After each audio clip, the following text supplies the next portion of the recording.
Alors, je vais vous parler de l'approche par thème. L'approche par thème, c'est vraiment une approche que je vous conseille d'utiliser quand vous voulez faire la transition entre l'approche magistrale ou avec les cahiers d'exercice, puis aborder un thème ou plutôt que d'avoir des élèves qui sont plutôt passifs, les rendre un peu plus actifs.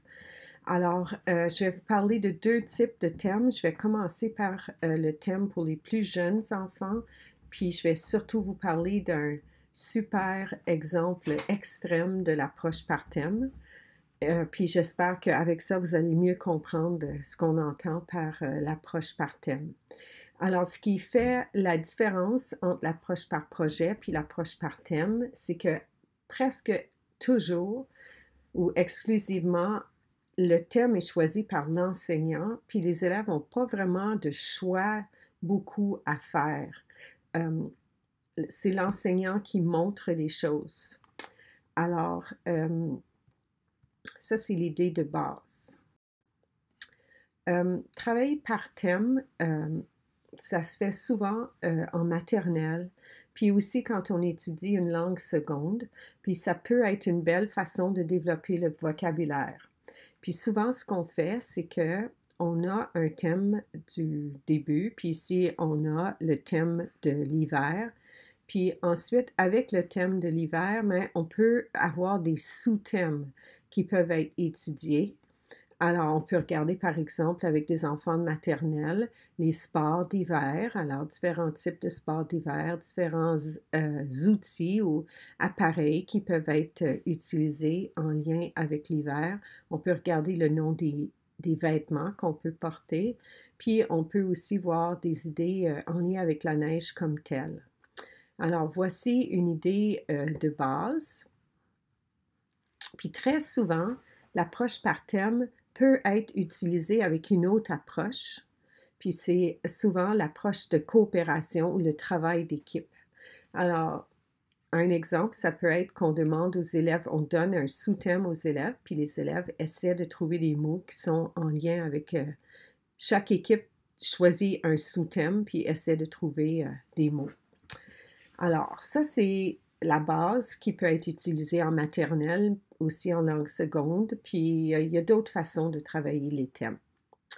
Maintenant, je vais vous parler de l'approche par thème plus au deuxième cycle, puis voici vraiment l'histoire d'un projet qui a été fait à l'École des enfants de la Terre, l'école Waldorf, qui est à Waterville, près de Sherbrooke.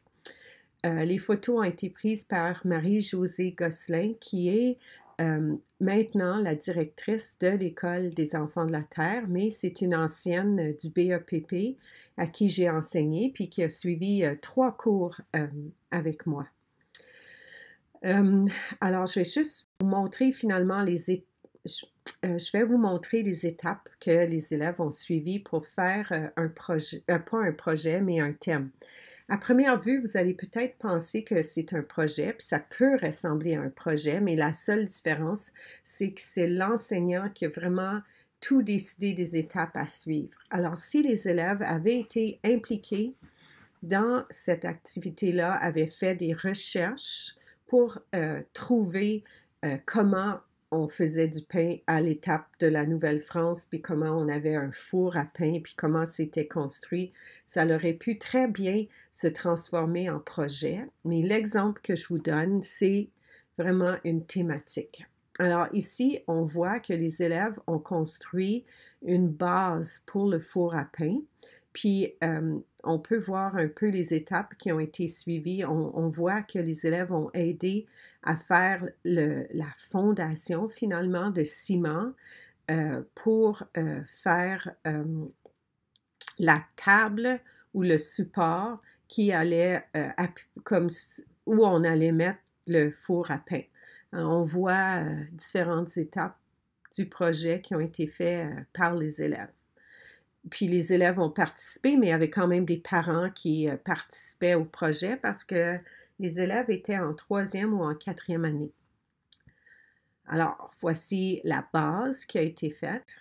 Ensuite, les élèves sont sur la base et en train de construire le four à pain comme tel.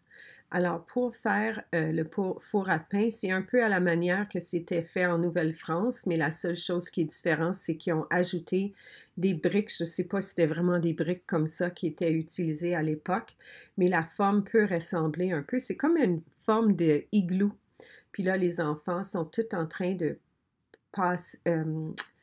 former. Ça, c'est l'ouverture pour le four. Puis ensuite, il y a comme une grosse boule qui va être derrière. Puis ce qu'il faisait pour avoir la forme, c'est qu'il prenait du sable pour le former. Puis ensuite, il mettait les briques par-dessus.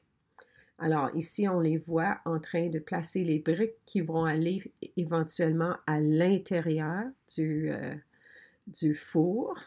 Ensuite, prochaine étape, on voit maintenant le genre de dôme de sable qui a été formé. Puis là, les enfants travaillent avec à assembler les briques puis à les joindre ensemble. On voit un peu la progression de tout ça.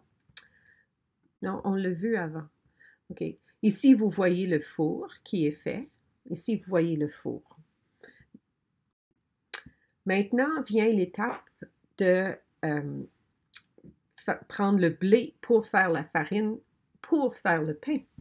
Alors ici, on voit les élèves qui avaient planté au mois de mai-juin le blé. Puis là, on est rendu au mois de septembre. Alors les élèves ont récolté le blé. Alors, ils ont fait pousser le blé à la manière de la Nouvelle-France, puis ensuite, ils l'ont récolté aussi. Alors, on les voit avec un genre de faux.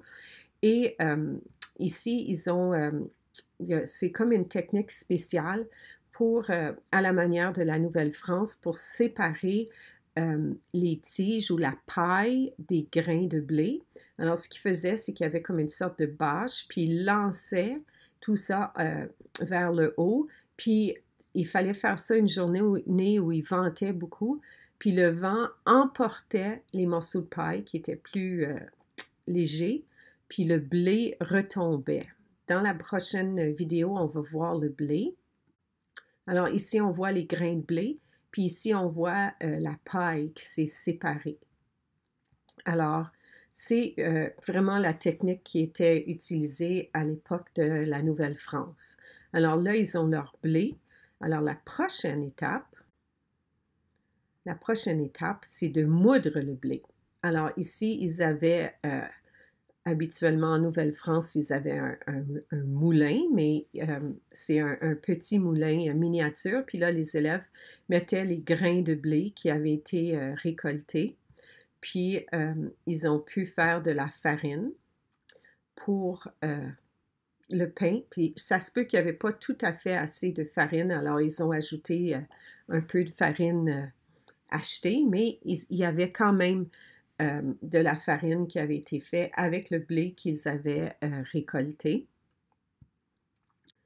Ensuite, les enfants de la maternelle ont été invités à faire le pain avec les plus vieux. Alors, on avait comme les élèves des deux âges qui ont pu faire du pain avec la farine qu'ils avaient, avec le blé qu'ils avaient récolté, qu'ils avaient transformé en farine. Et ici, on voit les enfants qui dégustent le pain qui a été cuit dans le four à pain. Alors, c'était vraiment comme un genre de thème où on partait du blé, on faisait le four, on plantait le blé et on pouvait tout récolter et faire la farine et faire cuire le pain. Alors, ça permet aux enfants de comprendre qu'à l'époque de la Nouvelle-France, c'était pas mal plus compliqué de faire du pain que quand on va au magasin en acheter. Alors, peut-être que vous allez trouver qu'un projet comme ça, c'est super compliqué, puis je suis d'accord avec vous, mais voici une petite alternative. Alors, ici, on voit, j'ai deux hyperliens avec deux enfants qui donnent les instructions pour expliquer comment faire du pain. Une façon, c'est juste avec une sorte de chaudron ou de marmite qu'on peut mettre au four, puis on voit toutes les étapes qui sont expliquées d'une façon tellement adorable par Guillaume. Alors, Guillaume a fait une vidéo pour montrer comment faire du pain. C'est un petit garçon de peut-être 10 ans, mais peut-être un peu moins. Puis, j'ai pas la photo de l'autre, mais si vous suivez l'autre hyperlien, vous allez voir Vanessa, ma petite voisine, qui montre comment, avec une machine à pain, toutes les étapes pour faire du pain aussi. Alors, vous avez 2 recettes préparées par des enfants que vous pouvez regarder pour faire du pain. Alors ça, c'est quand même plus simple, mais peut-être quelque chose que vous pourriez faire dans votre classe. Puis ça peut faire un lien vraiment intéressant avec la Nouvelle-France ou d'autres époques pour comprendre. Puis quand vous entendez parler de différentes sociétés, vous pouvez apprendre à faire d'autres types de pain, du pain irlandais, du pain libanais. Il y a plein de pains qui sont possibles. Alors, j'espère que ça va vous donner des idées puis vous inspirer un peu.